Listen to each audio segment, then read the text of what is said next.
Is the GMO war over? Well, there's little doubt these days about GMOs.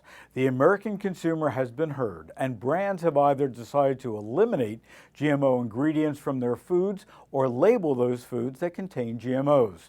Just when we thought that the GMO war was over, it looks like technology is still on the battleground. Forget about inserting one gene from another species into another. Now there's a new technology that allows scientists to either snip out or add little bits of DNA to a genome more easily than ever. And unlike the scary technology of genetically modified organism, this one is simply called CRISPR. I guess much like that plastic refrigerator within a refrigerator compartment that we all know and cherish to keep our produce at its peak.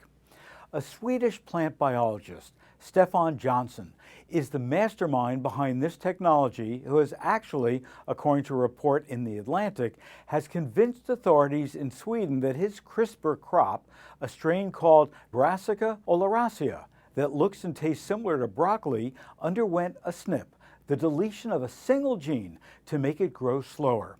Could be cultivated without requiring any special regulatory authority because it didn't include any foreign DNA. Here in the U.S., the USDA approved CRISPR mushrooms that are engineered to not brown. USDA's approval included the statement that because the new mushroom does not contain any induced genetic material, it is not even subject to the agency's GMO regulations. So we have to wonder if these advances or wordsmithing make the GMO fight and the over $100 million spent over the past decades to convince consumers and lawmakers which choice to make seems a bit silly now. Well, the fight is not over. What CRISPR does is give scientists the power to more easily and presumably faster and cheaper ability to alter crops without adding genes from another species. Perhaps a technology that both sides of the GMO battle may come to agreement on. An amendment to the Agriculture Marketing Act of 1946, passed by a bipartisan majority in the Senate and signed into law by President Obama on July 29th, requires that over the next 2 years, the Secretary of Agriculture establish a national disclosure standard for bioengineered foods, which will become mandatory. The most important aspect of this law is that it's actually defined bioengineered. A, that it contains genetic material that has been modified through in vitro recombinant DNA techniques, and B, for which the modification could not be otherwise obtained through conventional breeding or found in nature.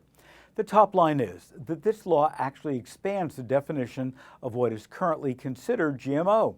For example, under this definition, the non-browning CRISPR mushroom would require labeling, as the mushrooms are modified in vitro using recombinant DNA techniques.